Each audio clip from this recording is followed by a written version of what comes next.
মুক্তিযুদ্ধে ৩০ লাখ নয় বরং ৩ লাখ মানুষের মৃত্যু হয়েছিল। আয়নাঘর থেকে বেরিয়ে এমনটাই দাবি করেছেন সেনাবাহিনীর সাবেক ব্রিগেডিয়ার জেনারেল আব্দুল্লাহিল আমান আজমি। আজ বেলা ১১টার দিকে তিনি ভার্চুয়াল সংবাদ সম্মেলনে উপস্থিত হয়ে বর্ণনা করেন কিভাবে কেটেছিল তার আয়নাঘরের দিনগুলি।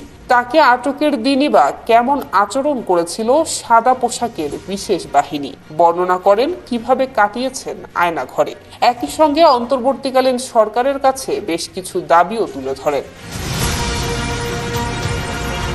তার কয়েকটি দাবির মধ্যে রয়েছে মুক্তিযুদ্ধ নিয়ে বাংলাদেশের সঠিক ইতিহাস জনগণের সামনে তুলে ধরা, জাতীয় সঙ্গীত যেন নতুন করে লেখা হয়, দেশের সংবিধান যেন নতুন ভাবে লেখা হয়, যারা দেশকে নতুন ভাবে স্বাধীনতা এনে দিয়েছে তাদের যেন সম্মানিত করা হয়। ১৯৭১ সালের মুক্তিযুদ্ধ নিয়ে ব্রিগেডিয়ার আজমি বলেন, শেখ মুজিবুর রহমান কোন রকম জরিপ ছাড়াই মুক্তিযুদ্ধের শহীদের সংখ্যা প্রকাশ করেন। একটা যুদ্ধে কত মানুষ মারা গেলেন তার কোনো সঠিক সংখ্যা এখনো জানে না।